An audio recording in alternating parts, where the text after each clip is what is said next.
Because I follow Benito Skinner on Instagram, I was aware that he had a Prime Video series, but I still wasn't running to go see it. I enjoy a lot of the bits that he does on his Instagram page, like Jenny the hairstylist, all the Gossip Girl videos, and the sketches that he does with his boyfriend's mom, but I still wasn't convinced to watch his new series, Overcompensating. But can I just say that TikTok edits may be the best promo for movies and TV shows because I don't know how my algorithm started working, but I started seeing all these edits of Adam DiMarco, and I'm like, I need to see this in context. I came for Adam DiMarco, pause, but I ended up staying and really enjoying Overcompensating. Created and starring Benito Skinner, Overcompensating follows Benny, a young guy struggling to accept his sexuality as he heads to college and finds himself overcompensating as he tries to appear as something he's not.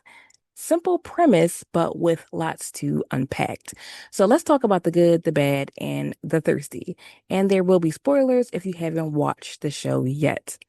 As I said earlier, I knew Benito, aka Benny Drama 7, from Instagram, and I found a lot of his comedy bits funny. But I think social media funny and TV funny are two different beasts, and often it doesn't translate for me when these social media personalities attempt to transition into acting. Benny, however, did do an adequate job considering this is a major leading role for him.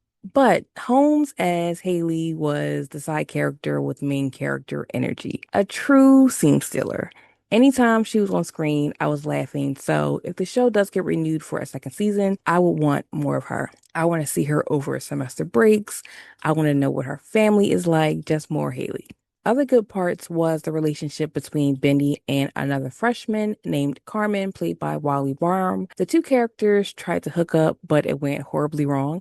But the encounter ended up solidifying their friendship, and it was nice to see that unfold. And I did see some chatter about this situation that ruffled some feathers, but I don't think Carmen kissing Benny's crush Miles was a big deal. Unless we find out Miles is bi and Benny and him maybe would have had a chance, but Benny wasn't out. So I think the kiss in the season finale was a harmless mistake and can be overcome. The first season of Overcompensating is 8 episodes, about 35 minutes each, and takes place over the course of one semester.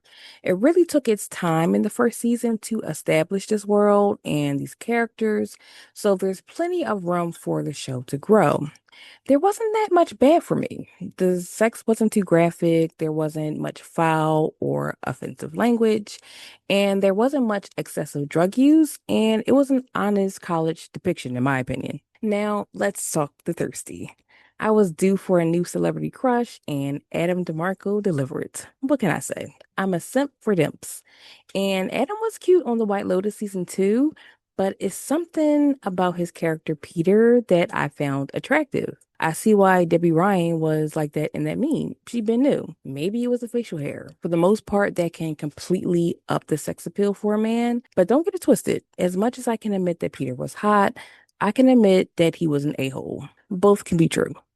But granted, he's still a college student, 21, 22-ish, and thinking back, the boys I knew when I was that age weren't always the perfect gentleman. And I think Peter was overcompensating as well. All the characters really. They were really trying to be these versions of themselves that weren't true or versions they felt they needed to be.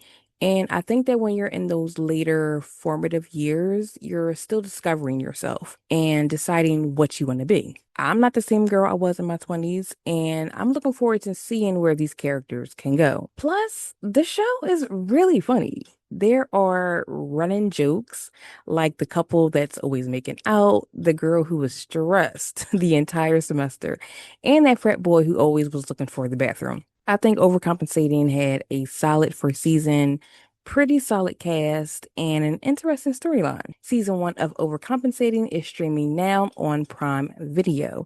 If you watched the show, what were your favorite parts? Let me know in the comments.